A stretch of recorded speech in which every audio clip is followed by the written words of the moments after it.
Summer 26 by Ffern is finally here, and I'm going to tell you whether it's hot or not. Now this is one I know you've all been waiting for. It's Ffern's Summer 26, and here it is. So let's have a look inside. So there's the standard box, which I have now opened with the fragrance bottle inside, and here it is. Its usual cardboard, eco-friendly packaging, and there is the standard Ffern bottle with the name of the fragrance on there, Summer 26. Also in the box you get a lot of other things. Now this is The Green Knight. So that is the short film. I will put the QR code at the end for you to watch. But each different fragrance release has a different theme. The Green Knight is this one. And then you get some other bits and bobs in here. You get some artwork of the Green Knight in there. You get some other things, some perfumer artwork as well. And then you get your standard sampling kit. Now inside of your sampling kit here, you get, unsurprisingly, you get the sample. Now what you can do, you can open the sampling box, try the sample, and if you don't like it, you can return it to Ffern free of charge and they will refund you. You also get a nice stone in here, which you can spray your fragrance on, it'll radiate from there. You usually get some tea. Yes, there's some nice natural tea bags, very nice if you like tea, summer tea. And then you get your usual little tester sprays on here, so you can test your fragrance. Now obviously I have used some of the sample kit and some of the main bottle. I have tested this fragrance all week in the red hot summer heat of the UK. As you can probably tell by my frazzled face, it's been 30 degrees for most of the week, so this has had a real testing. What does this fragrance smell like? Okay, I'm going to get it in the air. Fantastic atomizers on these Ffern bottles, really good. Off the bat you get a nice tart, sticky, kind of rindy set of citruses, which is great. So let's have a look at the notes. I'll put them on the screen for you now. So there's 20 notes in here. I think, again, a bit excessive, but hey ho. In the top you've got clementine rind, white grapefruit rind, green mandarin rind, petitgrain and galbanum. So in the top there you've got gorgeous citruses. Now what's great about them is some of them are slightly green, but all of them are rinds. So it's not your typical sparkly, massively juicy citruses. It's a bit different here. You're getting citruses which are a bit tart, they're a bit deeper, they're very rindy, they're fleshy citruses, which is great. That's a bit different from your usual summer kind of freshy, so to speak. I love that. You've also got some petitgrain and galbanum in there, which again are very greens, like green leaves, green branches, crushed greens. There's a green element in here, which you could probably guess from the Green Knight. Then in the mid, you've got Rose Otto and Rose de May. So I think this is focused on your rose florals in the mid, personally, from my wearing. Blackcurrant bud, basil grand vert, rose geranium, again, more rose, carrot seed, wholewood, neroli, and bergamot rind. So for me, you've got some rose in the middle. You've got a few more little touches of green there. There's a few notes here which I don't get at all. Carrot seed, the whole wood's neither here nor there. Neroli, so there's some white florals, which is nice there. And then again, some bergamot rind, which again just adds to a mid citrus, which is great. And then in the base you've got bran, which I think is a new note for the brand, and I think this was the one they were focusing on here. Now it says it's Camaric, honey, cereal, nutty and gourmand. Our wheat bran absolute comes from France. Now that is supposed to smell like, you know, wheat and barley in the fields, and it is nice in this. You've also got some benzoin, jasmine, brown eye rock rose, which they love to use, red cedar and vetiver root. So in the base you're going into a kind of earthy, sweet, wheat bran based floral with a little bit of vetiver and some woods, or at least that's what they say. Do you get that? Well, let's have a look. So what they're saying for Summer 26, they've designed the citrus floral fragrance, and what it is, it's the Green Knight's journey from the citruses through to the greens and the stony castles, riding out finally into the fields where they get the bran and the other earthy type notes. So that's what they've got here. So they've got citruses, they've got greens, they've got florals, and they've got this new bran note. So it's a travel through a story. Again, scan the QR code at the end and you can watch the short film to get a greater understanding. But if you go to Ffern's webpage, then there's a lot here which I'll not read out. The Green Chapel is home to the Green Knight, and that is the heroine of this season's tale. Across the meads, what journey awaits us? Summer is a questing season. Follow your instincts and take the winding path. So I think what they're trying to say with this fragrance is it's a journey, it's an experience, it's non-linear, and I can confirm that, which is great. I like fragrances which have got character, they've got a bit of change. It's not just a case of here's some citrus and that's about it. Citrus start to finish. So there is a journey here, which is fantastic, and I do enjoy that. Now, what are we getting off the top? So going back to the notes here, I think the main player in the top is the clementine rind. It's a gorgeous kind of sweet orange, but it's very kind of pulpy. It's fleshy, and it's a bit more tart and a bit more tangy, which is great. You've got other citruses in there, white grapefruit, which is a bit sharper, and then you've got some green mandarin, the petitgrain and the galbanum in there. The petitgrain and the galbanum's kind of like crushed green leaves. There is some nice kind of resinous green type material in there from the galbanum, which is really nice. So you've got citruses, not juicy sparkling, but earthy, pulpy, tart, rindy with the greens here, and it goes together very well. So it gives a bit of a difference for your summer opener, which is nice. And then that stays around quite prominently and quite strongly, which is fantastic, for about a good hour or two. So the top does last on this, which is fantastic. And then through the mid, you've got three different types of rose. You've got rose geranium, you've got rose otto, and you've got rose de mai. So for me, what you've got here, you've got a soft rose. It's softer. It comes across as more powdery on me. I wouldn't say it's hugely deep and jammy, but it's a very nice light kind of rose. It's very pleasant. I think it's the main player in the mid of this, and it gives that dark floral element. So as the citruses start to pull back a bit and die down, the greens and the citruses travel through into the rose florals in the mid. There's also some neroli in here, which does come across, which is a nice white clean floral. Now this in the mid is very clean, it's very pleasing, and it's got beauty, which is great. There's also some basil in the mid here. Again, I think the basil is great. It's a very pungent, sharp green, which is nice. I love how the greens meld with the citruses here. It gives it such a twist, and obviously the Green Knight story lends perfectly to that. So you're getting citruses and greens, wonderful. You're getting some deep florals and some white florals, fantastic. And then as you move through to the base, now the base doesn't really come through until, I would say, you know, past 4 hours, 4 or 5 hours, then you start getting the base coming through. So you've got the bran note, which they've said is honey, cereal, nutty and gourmand. And it is. I'll come back to it in just a second. You've got some amber in there, you've got some jasmine, and you've got red cedar and vetiver root with some brown-eyed rock rose. Now, the problem, and this is the main problem with this fragrance, is it's top heavy and the top performs into the mid, which is great. But then you come through to the base and you've got a bit of wood, you've got a bit of vetiver, and you've got a touch of amber. There's not much of any of it. It's not a strong base for everything else to ground itself on. You've got hints of each of it. Now, the bran does come across strong. It's like a kind of wheat kind of smell. It's sweet. It is nutty, as they say, and honey-like. It's great. So you've got like a softness there. Now, it adds a gourmand, sweet, nutty edge. You've got amber, woods and vetiver with a soft and sweetness run through it.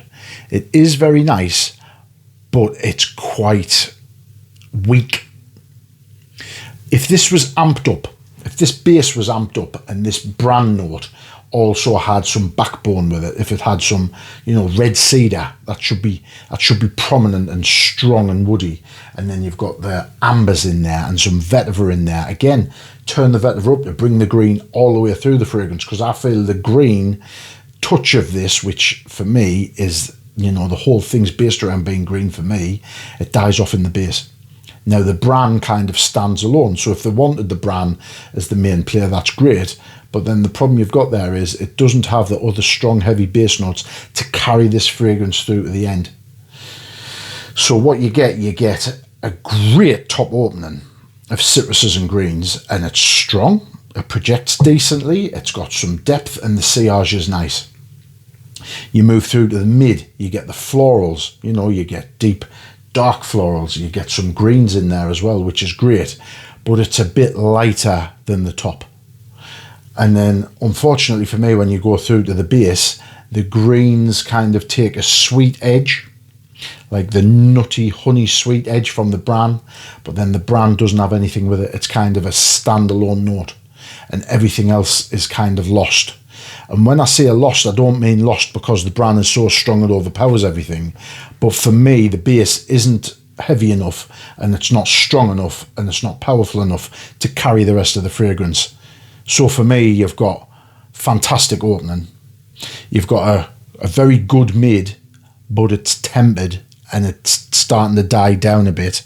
So for me, that needs to be amped up a little bit. And then you need a much more solid base here. Now, I understand that Ffern, you know, as an independent house based in Somerset, they use natural ingredients. They pride themselves on that. So check out the Ffern website, which will be in the description, or look at me earlier Ffern videos if you want a more deeper dive. Natural ingredients, yes, I understand. A natural ingredient isn't going to project as heavy or last as long or have a stronger sillage, in my opinion, as synthetic notes. That's one of the reasons why they got synthetic notes, to be honest. And in this fragrance, that lends not only to its benefit in the top and the mid, which smells hugely natural, it's fragrant, and it performs well enough, and it's really pleasant. It's beautiful. It really is gorgeous. But then the problem you've got is, I know they love doing naturals, but just put some synthetics in the base. Just give all the rest of the notes something to anchor themselves and hang to. The base can push through, it can carry the fragrance, all of the other notes can push off them, and then you're getting proper longevity to the end. Because for me, what you find is great opening, mellowing into a mid, which is then dying into the base. And that's slightly disappointing for me. And that leads me nicely on to performance for Ffern's Summer 26. Now, Ffern use natural ingredients, and it costs nearly £3 per mil. So that isn't cheap. 30 mils of this, £89, as it always has been. Free shipping, free returns. If you don't like the sample, great. But at £3 per milliliter, that is quite costly. That is niche fragrance territory. So for me, yes, they're using naturals, but that doesn't give them an excuse for the fragrance not to perform. And performance has been an issue with some of the fragrances in the past, and it's a partial issue, unfortunately, with this one. So what I find is, and we're not going to talk about the scent here, because I've already said the scent is great, it's non-linear, it transforms, and it's great. In the opening, it projects, I would say, around 1.5 foot, 1.75 foot. It's not a super strong projector, but the scent in the opening is strong. It's citric and it's green, and it is nice, and it projects nicely. Now, as it moves through into the mid, that projection reins in to 1.5 foot, maybe a touch less. And the problem is with this, the sillage initially for the first half an hour is nice. It's decent. But then as it moves into the mid, after an hour or two, the sillage is quite light. This fragrance, even though I've worn it in 30-degree high heat, and I've also worn it in 20-degree heat as the week progressed, does the heat help it to project? Slightly. But it kind of, this fragrance doesn't radiate off my skin. It doesn't bounce off my skin. And usually in these temperatures, fragrances do that. So that was slightly disappointing. So projection is decent at first, and then it pulls back after a few hours, which is disappointing because you've got some great notes in the mid and some good notes in the base, and you don't catch many wafts of them. So I've worn this indoors and outdoors, and kind of with fragrance that you wear and you want to enjoy these fragrances. And I think certainly with Ffern, they are created for user enjoyment, maybe not for other people. So maybe that's why they don't project as much as I hope they would, albeit I think there's other reasons for that. So yeah, for me, projection's okay. It's a more personal scent. Sillage, okay, and then it dies off. And you don't catch many wafts, which is unfortunate, because when I did spray it on my hand and I was hunting for it and I got wafts of it, I thought, wow, that's really nice. I want to smell more of that. But moving about, I didn't get much, which was a disappointment. Now, the longevity. Now, this is interesting here. And the reason it's interesting is because it's not a big projector, I think a lot of people will think that the longevity on this isn't great. Now, the notes in here do stick around on your skin for quite a long time, especially for a summer-based fragrance. I wouldn't say it's a summer freshie because, you know, there's a lot of rindy notes, green notes, and some decent base notes in there. Now, on my skin, and certainly on my hand, I would say that decent performance where you can smell it from a good few inches and you're not having to stick your nose on your hand. Good performance on this was around three hours or so. It performed well for 3 hours before reining in. And the total longevity on this, before it was evaporating from the skin, I was really having to hunt for it. Honestly, I would say around 6 to 7 hours, which is good for a summer-based fragrance. But the problem you've got is, after the first 2 or 3 hours, the projection reins in. And even though it is lasting on your skin, it's harder to detect in the air and moving around. So I think a lot of people think, oh, this only lasts 3 or 4 hours and then it's gone. It's not gone. It's still there on your hand, your neck, wherever you've put it. And when I was checking it out as it developed, which the scent development's fantastic, it's still there on your skin, but it's a much more intimate experience. So a lot of people think the fragrance is gone. It hasn't. So longevity on this is decent. Well, it's more than decent. Longevity is good. Projection is okay. Decent at best, and then it reins in. So this presents a problem with this fragrance. Scent profile and development, great, really good. Projection, okay for an hour or so, and then it reins in. Longevity's fine, but a much more intimate experience, and people aren't going to enjoy that, I'm telling you now.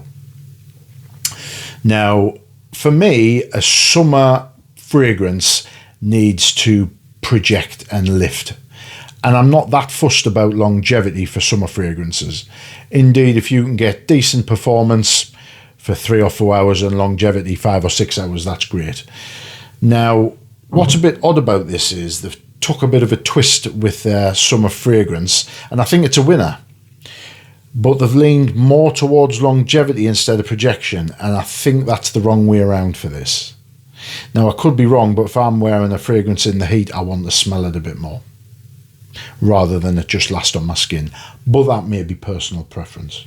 So get on the ledger, get a sample of this, and see if it works for you. But performance is a mixed bag. Performance is okay. Now, something else I want to mention, obviously, you know, Ffern's fragrances are organic, they're natural, and they're unisex. And I would say they are unisex, but this fragrance to me leans slightly feminine. It's clean, it's non-divisive, it's quite beautiful, but it leans feminine. And again, I think that slightly feminine lean detracts from performance, because they don't necessarily want women who I think women more than men would wear Ffern. I don't think they would want a fragrance to boom and project off a woman for whatever reason. I think they think the beauty of the naturals in the scent carry it more. So certainly from a man's point of view, when I'm wearing this, I just want this amped up a bit. I want a bit more. And if I've said it once, I've said it 1,000 times in my Ffern fragrances. It just needs a little bit more. Now let's have a look in here, because I haven't looked It's an eau de parfum, but I don't know what percentage it is. I'll have a quick look on the box. Now, interestingly, it just says organic eau de parfum. It doesn't say the perfume percentage. Now, I'm fairly sure on my other Fferns, it did have the percentage here. But whatever it is, it just needs a bit more. A bit more performance will be great, because the scent's fantastic, but the performance for me isn't quite there. I just think for the price and the performance you're getting from it, I think it's borderline whether I'd recommend this one. If it's purely on scent, I would recommend you pick this up. If it's on an all-round package, then I'm not sure that I would. However, if you want a summer fragrance which isn't your typical summer freshie, light zingy citruses, and you want something which is a bit earthier, a bit sweeter, rindy citruses and greens, then this is fantastic. The opening, and from my first impressions that I'd done, I was really excited for this, because the opening and the top notes are fantastic, and I thought the performance is there, the scent profile's there. As I was wearing it through the day, the development was there and it was really good, but then it just fell off a cliff and it died for me. And that new brand note, which is the star of the show in the base, it's almost like it's just stood there alone with nothing else around it by itself. And by that stage, the performance has died off. And it just gives it a bit of a muted, disappointing end after such a promising opening. And that for me was the biggest disappointment with this year's summer release. I'm sad to see. When to wear it? I would wear this summer into autumn. The greens are nice. The way the citruses wear lends towards summer and then slightly cooler. I would say more summer and autumn, although you could wear this spring into summer as well. So seasonality for this, summer 26. I think you can wear this in spring and autumn as well. Summer is great, but late spring, early autumn, so it can move through into them seasons. So, you know, there's a bit of variance there, so that's great. So it's not a summer-only fragrance. You know, where to wear this? I would wear it probably, you know, daytime socials, out and about. Could you wear it in the office? Yeah, I think you could. It's non-divisive. You could wear it in the office. So daytime socials, in the office, relaxed, in and about the house, because it's a scent profile that puts a smile on your face, makes you feel good. I wouldn't wear this dressed up, business meetings, formal events, you know, gigs, nightclubs, things like that. It's not for that at all. So daytime socials and work, relaxed, perfect for this. So in conclusion, Summer 26 by Ffern and the story of the Green Knight, and there's your QR code to scan at the end. Is this the knight in shining armour that Ffern have been looking for? Well, for me, the Green Knight, he strides in and he presents himself in all his glory. But as his quest develops, he kind of dies out into a whimper, and unfortunately for me, kind of gets lost towards the end. A great opening, a good mid, but it's not strong enough and it dies off, and there's not enough in the base to give that brand note something to anchor to. So yeah, initially I was really thrilled when I tried this, and I thought, is this the different kind of summer fragrance I've been looking for? Yes and no, but the performance unfortunately is the issue for this. So if you've got this, try it on your skin. I want you to report back in the comments below and tell me, does it work on your skin and what kind of performance do you get? Because everybody's different. But for me, the performance of the Green Knight, it just falls a bit short for me. I hope you've enjoyed it. Like if you have, stick your comments below. Subscribe if you haven't. I'm pretty sure you have, because I know you love your Ffern fragrance reviews here. And I'll see you in the next one.